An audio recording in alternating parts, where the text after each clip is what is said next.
na farko mu sanar da abin da muka sani tsakani da Allah yake faruwa, domin shugabancin mu ya san ga abin da yake faruwa kuma ya san matakin da zai ɗauka.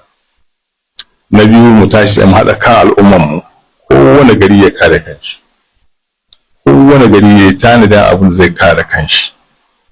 Ku yi gidauniya, ku sai makamai, ku riƙe domin kariyar garuruwan ku.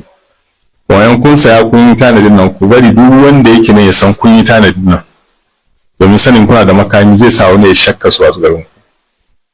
Amma bai halatta ba ga musulmi mu zauna kara zube, wani ya zaro ta bayan gida ya kama matanmu ya kama 'ya'yanmu ya karɓa dukiyar muna tsaye muna kallon shi. Addinin mu ya tanadi ga wannan, kuma ya horar da mu wajibi ne kowane gidan musulmi za a koyi makami.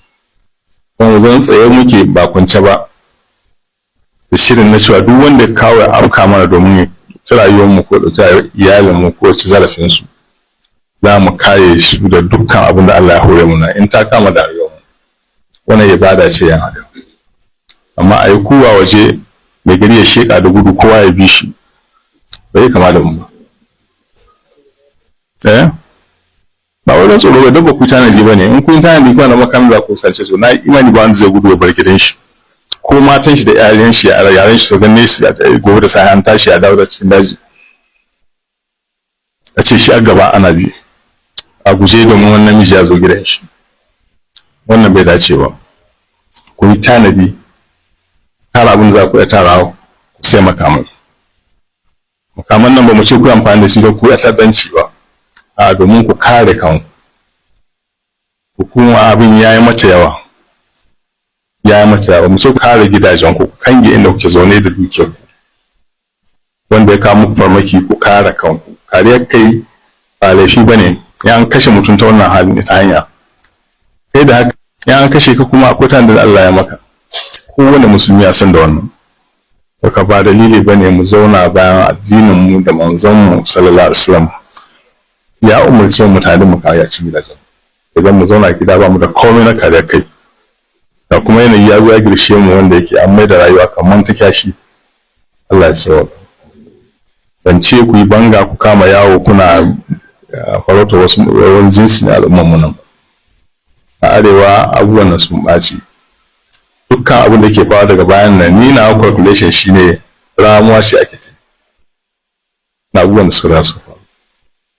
Na kira ga shugabanci na wannan wuraren, ta yi tsaye ku bai za ku jawo kan hankalin mutane a daina wa'ina abubuwan. Aka ce ramuwa ba ta karewa, don duk wanda haka shi kuma wanda haka shi ma shi zai ci sai ya rama.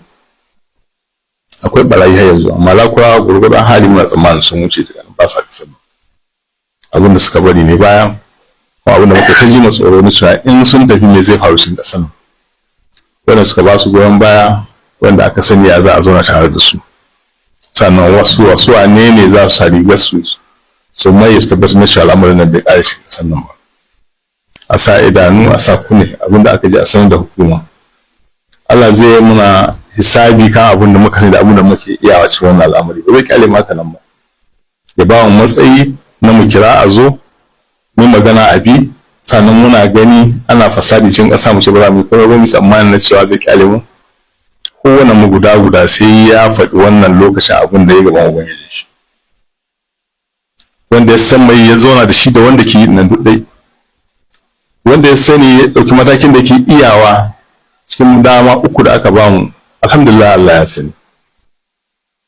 Matsayinka na basirake na cewa kake abu da zuciya bai zo gare ka ba. Matsayinka ya huce kai wannan. Mun yadda ba ka iya ɗauka hannu ka yi, amma kana da baki wanda za ka yi magana sa hannu domin a gyara. Ko da saman gare ka ne, in ka faɗa wanda ke gaba gare ka na cewa kaza da wane ba ai wani abu ba, kai ka kare kanka wurin ubangiji. Bar shi wannan shugaban da abin da ka ba abin da yake gaba gare shi. Allah ne ya san yadda za shi da shi. Saboda haka nan wajibi ne gare mu gudan mu jagoranci mu kokari mu kare kasan mu jagoranci mu san da hukuma abin da yake faruwa inda muka sani domin ai wani abu. Wanda ya bar wannan da shi da wanda yake yi duk dai, shi da wanda ya sani duk. Allah shi kare, Allah shi tafi da alheri, Allah shi mara jagora.